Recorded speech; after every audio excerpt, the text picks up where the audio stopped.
Welcome to the Johnny Dell Football Academy podcast on the channel that's trying to answer the whys and hows of the game by talking through and dissecting game film and diving deeper to explain why the X's zig and the O's zag. I am Adam Marino, joined by Mr. Johnny Dell, and we are reminding you, as always, the most fun way to watch is on YouTube, where we go live. There you can comment into the live show.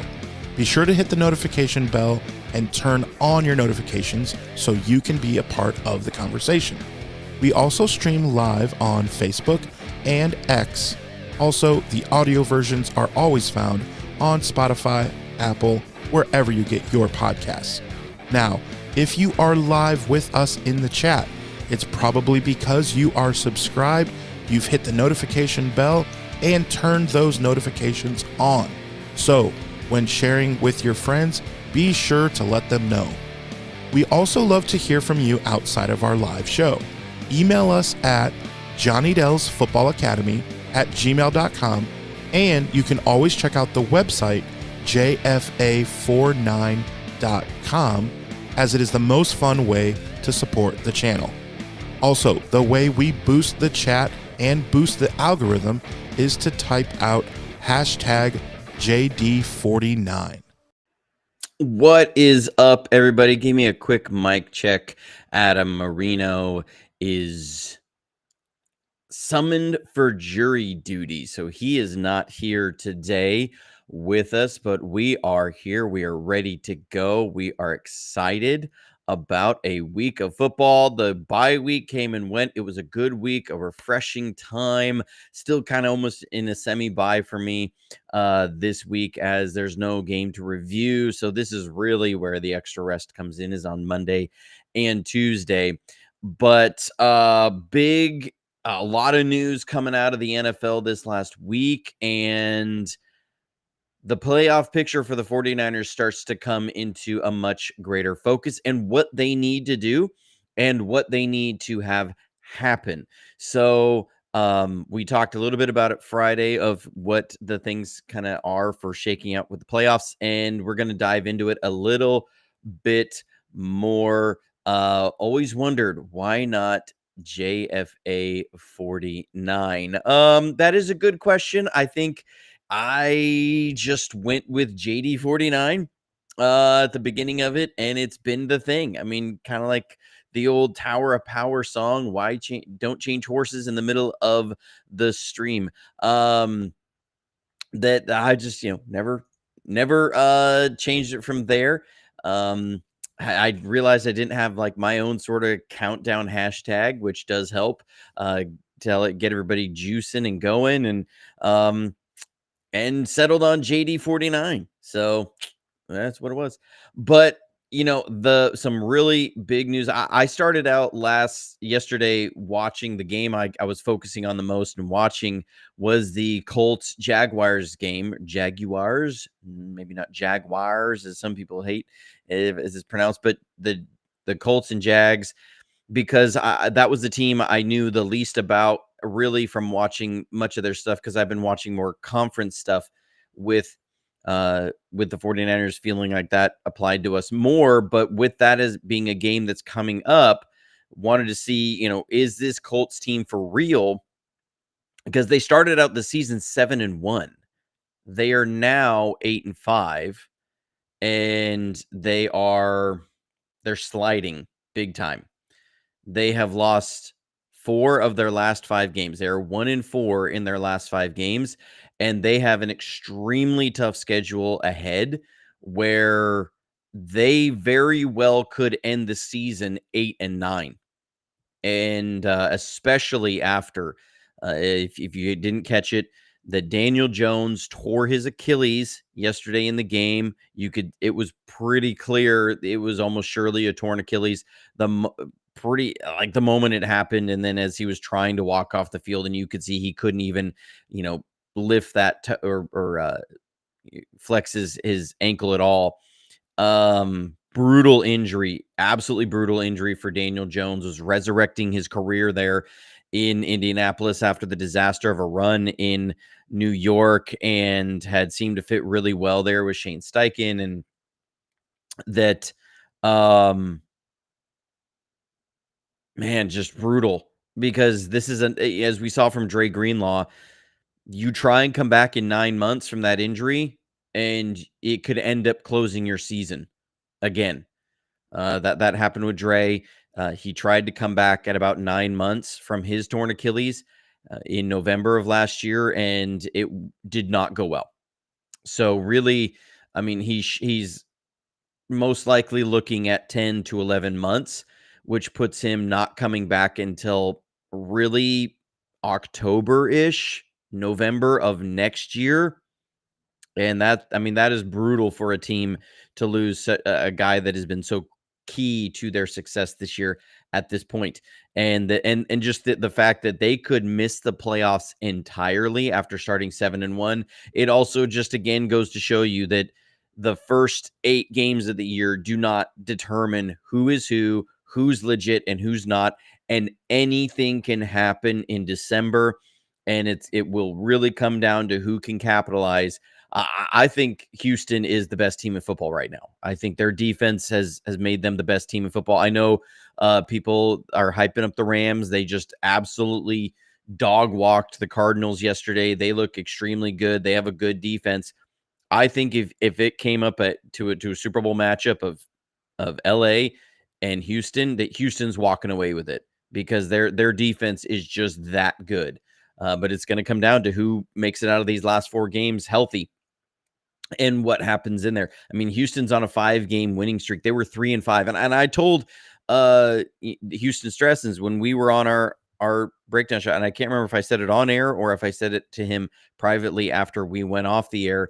I said that Texans team reminds me of the 2021 49ers, a team that everybody was writing off that was 3-5 at one point, and it was seemed like the season was done and they were absolutely shot, but they had a ridiculously good defense. They had some incredible talents on offense. They were underperforming, and they got hot. They got into a playoff mode after they were 3-5, and in November and December, they absolutely went on a tear and made it all the way to the NFC Championship game, and then obviously fell short with the Rams there. But that was a team that felt like it could have been a Super Bowl winning team, and that's what this Houston team feels like, is that they are that team, the 2021 49ers. Hopefully, we'll see what lies ahead for them. But when it comes to the 49ers and our outlook, this Colts game, or this injury with Daniel Jones, not only affects us, it does affect other teams within our division and our schedules going forward, and what that means. Because, this week Seattle plays Indianapolis, and I think that was a game that many of us were hoping that Seattle could end up dropping to Indianapolis, being that Indy had been playing really well and they've been a really tough team to beat. And now all of a sudden, without Daniel Jones, that Seattle-Indianapolis game really starts to look like that's going to be Seattle comes out of there with a win, which doesn't help the 49ers' playoff,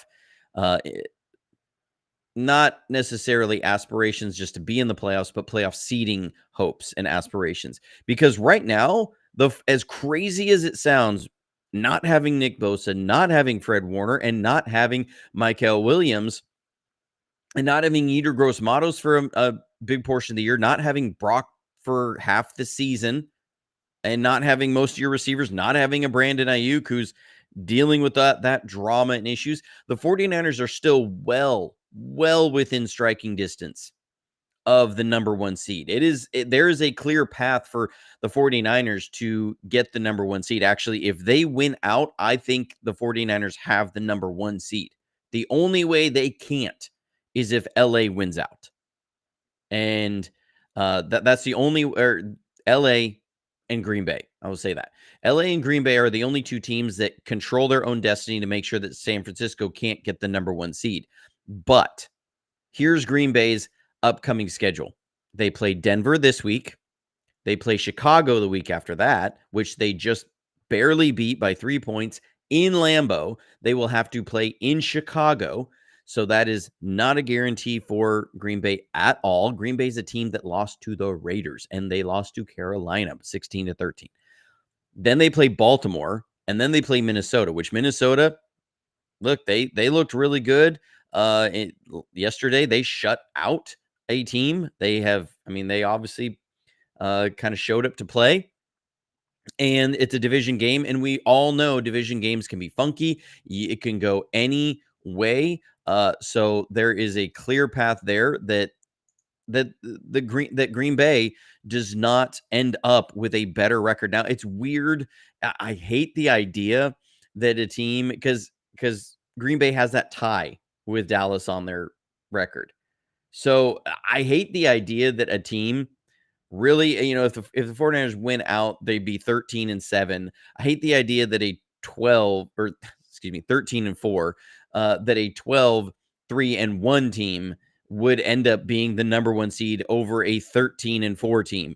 I get it that it's one less loss and a better win percentage, but the idea that a 13-win team is behind a 12-win team, just that kind of drives me nuts.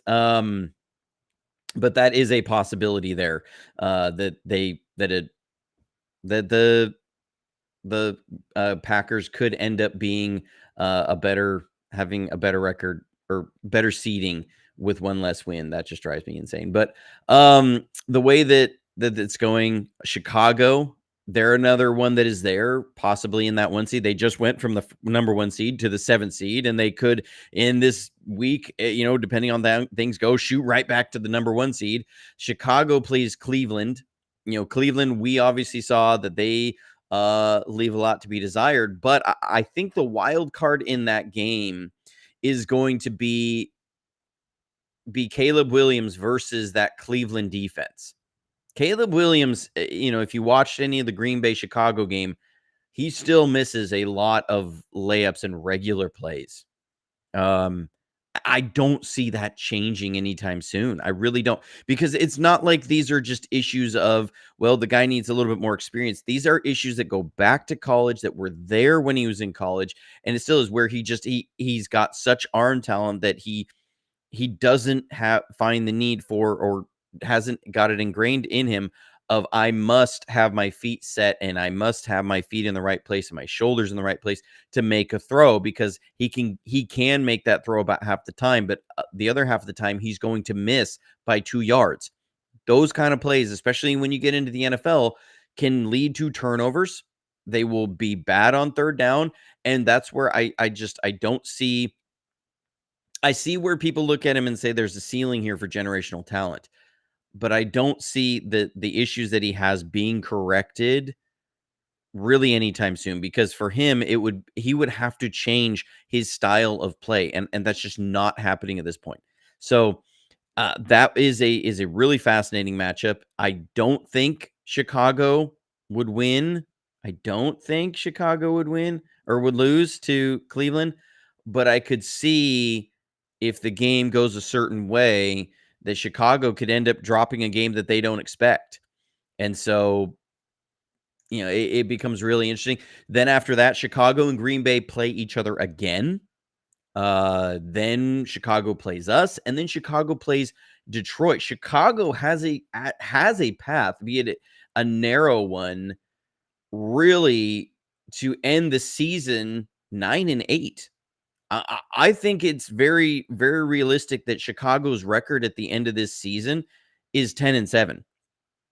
I think with their upcoming schedule, I don't know if they beat Green Bay. I hope they do. That would actually help the 49ers out. We need Green Bay to lose one, but I don't know if this Chicago team is an 11-win team.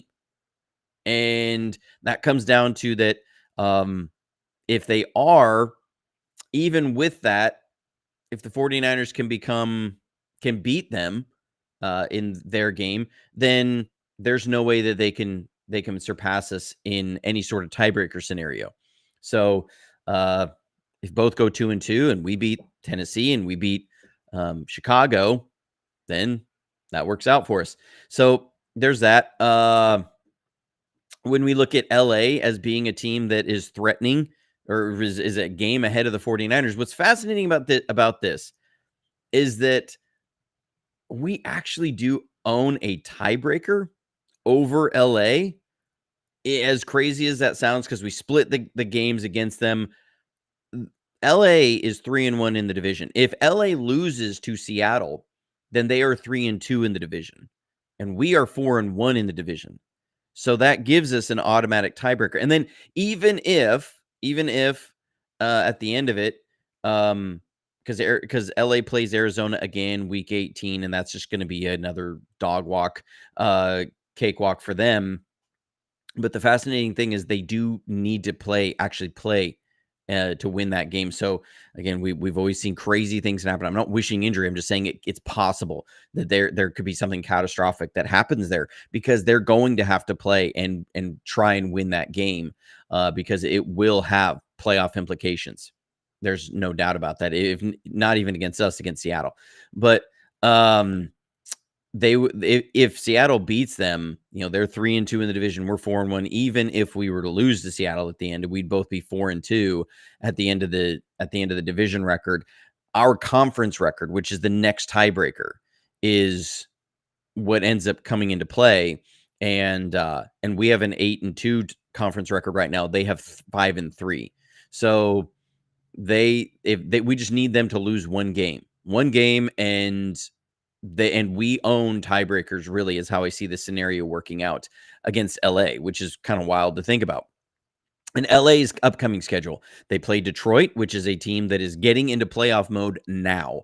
They are fighting for their playoff lives. They have about a 48% chance of making the playoffs right now. If they lose, they have it drops so dramatically for them to make the playoffs. They've got to win to even keep playoff hopes alive. They've got to get some help from other teams to have that happen for them to get into the playoffs. And very well that Chicago Detroit game could be for that 7th seed at the end of the year. So LA plays Detroit, so they are fighting for their playoff lives. This is not a pass for LA at all. And I think Jared Goff, there's still that sort of wanting redemption arc there against his former coach that sent him out the door. Then LA plays Seattle, which, obviously that's going to be a huge game, That was a game that, if you go back to their previous meeting, that Sam Darnold threw 4 interceptions and LA still only won by 1 point. It was a 21-20 game. So that is a huge, that says a lot about this matchup and how it really actually favors Seattle. If Brock threw 4 interceptions in a game and we only lost by 1 point, I think we would sit there saying we were extremely fortunate to still be in the game and that our defense did something phenomenal to keep us in the game.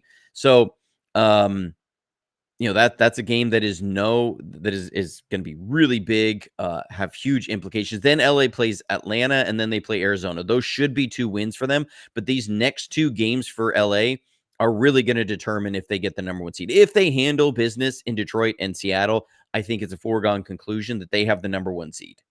That's just how it's going to shake out. But if they lose either one of these games, everything's in play. So we're really rooting against LA the next 2 weeks. Seattle, their schedule is they play Indianapolis this week. Again, talked about that with the Daniel Jones situation. We actually don't even need Seattle to drop a game over the next 3 weeks, as long as we win. If we win the next 3 weeks, which is against Tennessee, Indianapolis, and Chicago, if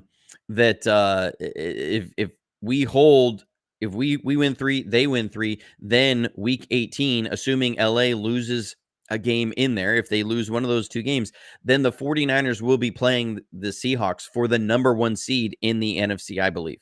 Because, again, I don't think Green Bay is going to hold that spot. I don't see them winning out. They're going to lose in there somewhere. And, again, we own the conference tiebreaker with Green Bay. Green Bay has not been amazing in the conference.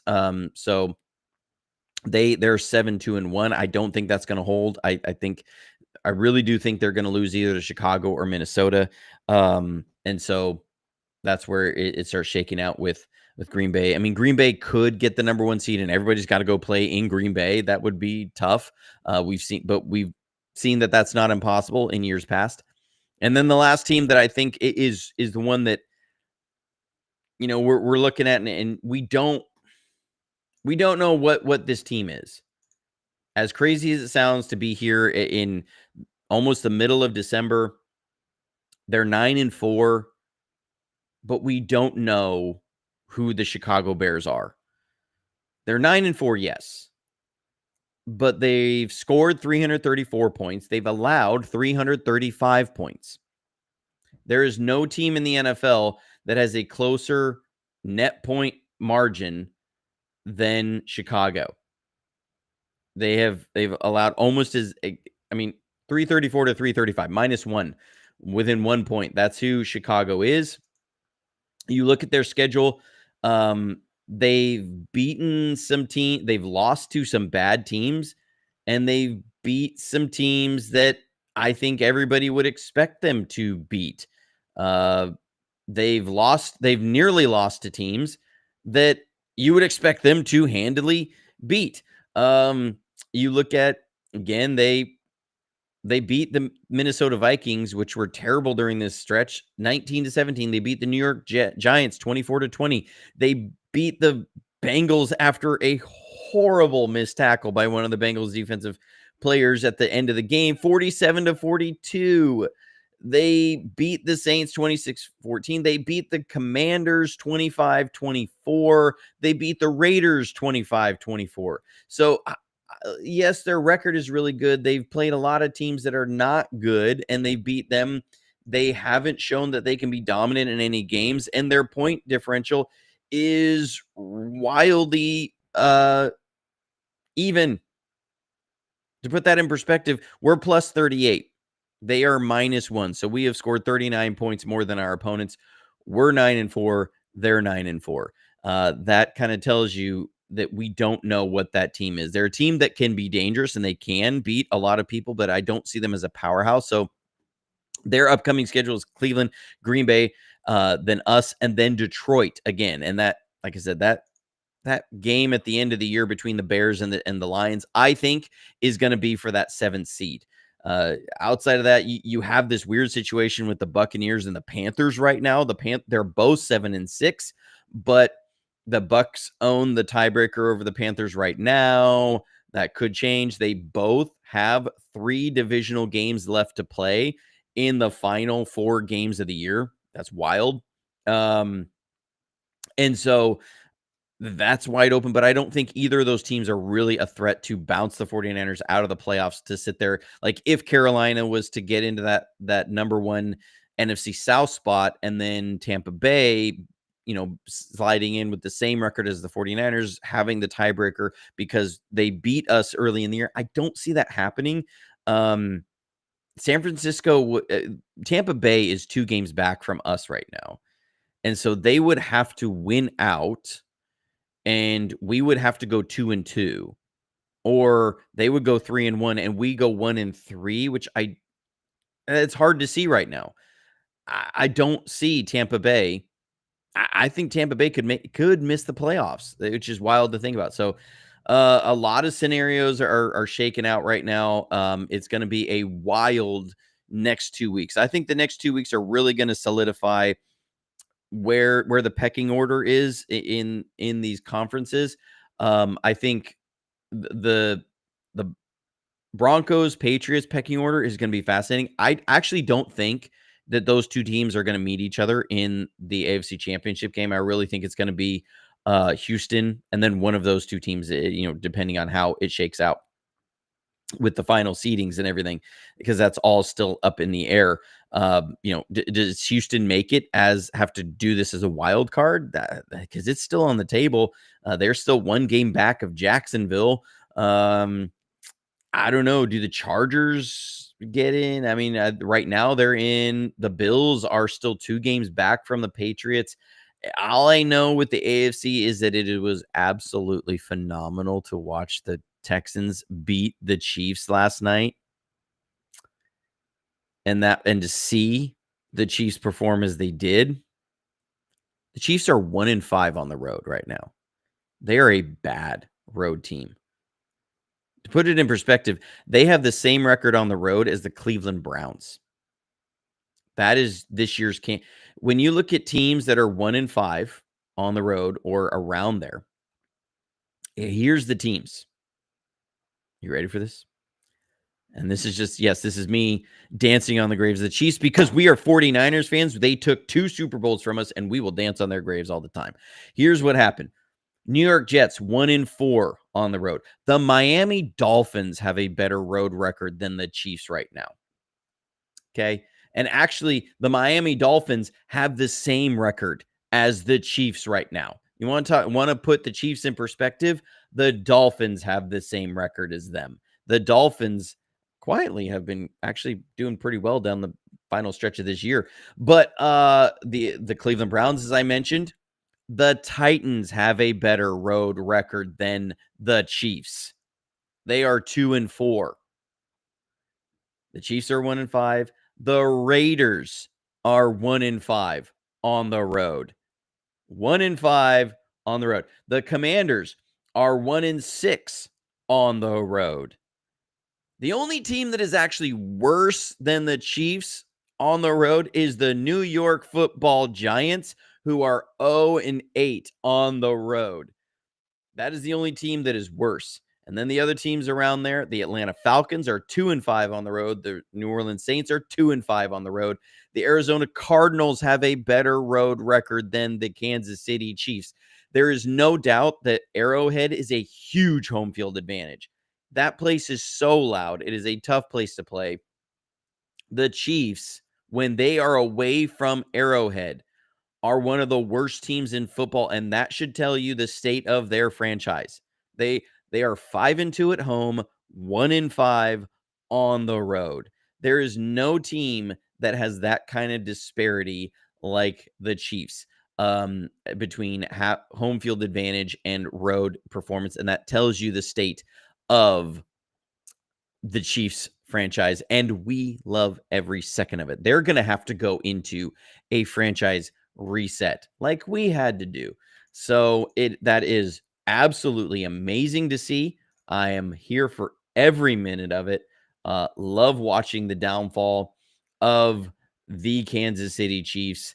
I think many of us, it felt like, okay, if you just weren't playing the Chiefs in the playoffs, that we could be doing pretty well. Oh, and to top it off, right now, the Chiefs are $42 million over the cap in 2026 with their cap obligations.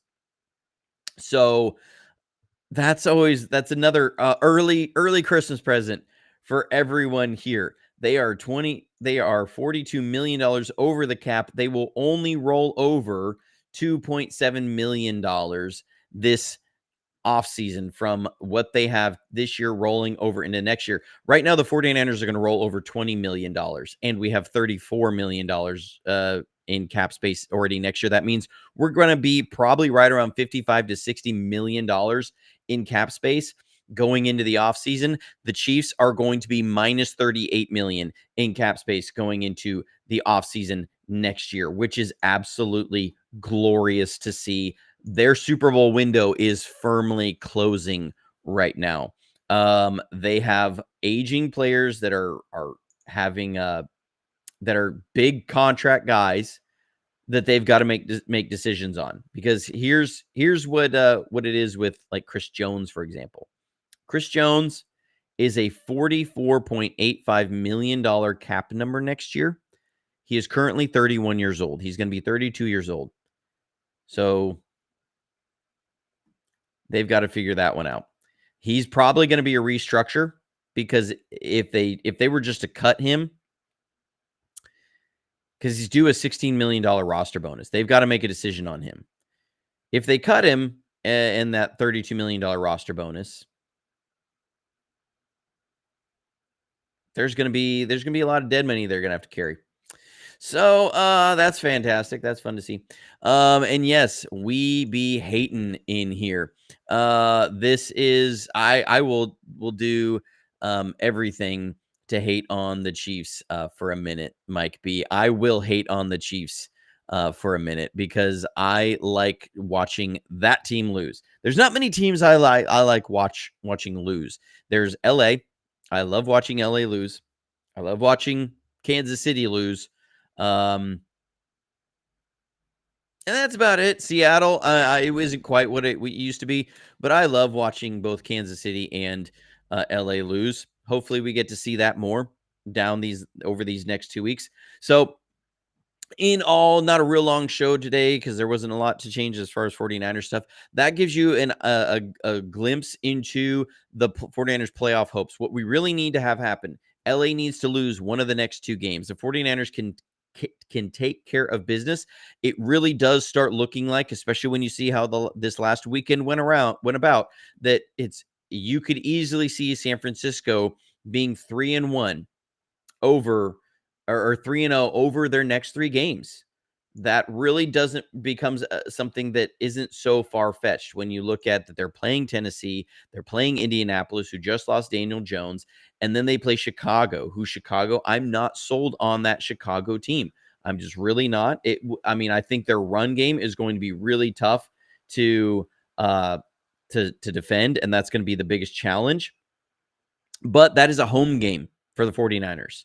So, Chicago has to travel and play. If those things shake out, LA loses one game in there. Week 18 comes down to 49ers and Seahawks for the number 1 seed. And do the playoffs and that number 1 seed gets you that bye week, that extra bye week. Ending up having 2 bye weeks within 5 weeks, but still playing in there and staying sharp could be a godsend for this team of staying healthy, of getting healthy. And again, can't count Fred Warner out for anything, but to me, they have to make it to at least the conference championship game. But that becomes a lot easier. You get that number 1 seed. You get that number 1 seed, you get a bye week. The first week, you win 1 game at home, and you're in the conference championship. It's wild to think about that it is not that far off for the 49ers. It's not that far out of reach. A lot has to happen. Big thing is they've got to take care of business this week against the Titans. Do not let this be a trap game. This is a Titans team that just took it to Cleveland. Tennessee obviously is trying to lose the number 1 overall pick sweepstakes again. I don't know why, but they're trying. They need to lose this game. Tennessee needs to lose this game for Tennessee. So they need that number 1 overall pick again to be able to do whatever they want. They need to be able to trade it to somebody else who really needs a quarterback. And Falcons. And so see the Falcons give up their a massive amount of draft capital, which really irritates me that Atlanta gave their draft capital to LA right now, and LA is probably going to get a top 10 draft pick because of the James Pierce trade. That's sometimes why you don't trade up for these guys. Anyways, it's great to see all this happening. It's going to be a really fantastic last 4 weeks. This is the best month of football. So much going on. 49ers, you handle business the next 2 weeks. Then you end up hosting Chicago, knowing that you take care of business, and week 18 is for the number 1 seed. So the next 2 weeks are huge. Join us on Friday. We might go a little bit earlier. I got to get with Adam on that. I have a work meeting that happens at 8 a.m. Pacific Standard Time. I've got to be right on time so we may have to start a little bit earlier. We're going to try and get TI from Titans Idiot Nation. Great sense of humor to be a Titans fan. You have to be with that organization. But we'll dive into the preview matchup there against the Tennessee Titans and see how strongly we will smash them. So be rooting for the Lions this week as LA is going to be playing Detroit, and also rooting on the Colts against the Seahawks. Both those things happen, and it starts to look really nice for the 49ers in playoff hopes, and it would be absolutely insane. If Kyle Shanahan, with this roster, with the injuries he's had, makes it to the number 1 seed, I don't give 2 craps either way. What Mike Vrabel has done, what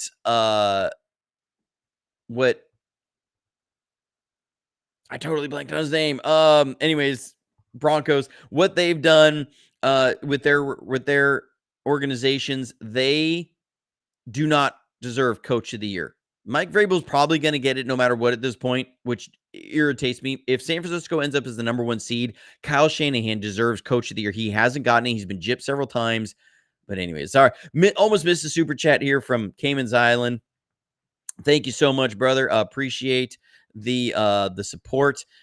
Go support his channel. Click on his icon. It will take you to his YouTube channel. He's got a podcast on the 49ers. We love 49ers stuff around here. He says, if we cannot win the division, can we purposely position ourselves to play either Tampa Bay or the Panthers? Don't remove me from the channel, but go Dogs. I don't know about purposefully. So what would end up happening to play Tampa Bay or the Panthers is that you would end up having to be the 5th seed and they would be the 4th seed. I think that's the foregone conclusion if we don't beat, if LA wins out, then week 18 will be for the 5th seed. And do you play the Panthers or the Buccaneers, or do you end up playing most likely it would be gotta run over my outlooks here again, because I hadn't figured out who was going to be the number 2 seed at most likely at this point. Most likely you're going to end up playing, or number 3 seed. Most likely you would end up playing the Philadelphia Eagles in Philly. I don't really like the idea of having to do that and the playoff memories that are there and how horrible Philly fans are. So if you're the 6th seed, you most likely have to go play in Philadelphia. I would much rather avoid that situation. I mean, if you're the 7th seed, you probably have to go play the Packers in Lambeau. So if it came down to that, I would probably prefer to play the Packers in Lambeau than I would to play Philadelphia in Philly, just because I don't want to have anything to do with Philadelphia. I don't want that at all. Tampa Bay would be an interesting one because it'd be almost a revenge game from earlier in the year when we had all those injuries. So, all of that. And Tampa Bay is not playing well right now. Of course, they are looking like, a big part of their problems have been health, and they're probably going to get healthy right around playoff time. So never know what could happen there. You got to travel all the way over, but it's probably going to be a good weather game, most likely. So there's that. It all kind of shakes out. I think the best scenario for the 49ers is either be the 1 seed, 5 seed. I think that's, you want to be as high seeding as you can. I really think, like, get as high of a seed as you can. It's a narrow path for the number 2 seed. It is there, but it's narrow. I mean, there would have to be, everything would have to work out just right to get you into the 2nd seed. I think that the greater likelihood is it's either 1 seed or 5. I think that's what week 18 is going to come down to. So anyways, thank you for jumping in the show. Hope you enjoyed it. Like and subscribe if you haven't already. We will be back on Friday. But until next time, stay safe, stay healthy. And as always, we hope Kansas City loses. We hope LA loses. And we hope Seattle loses. But go Niners.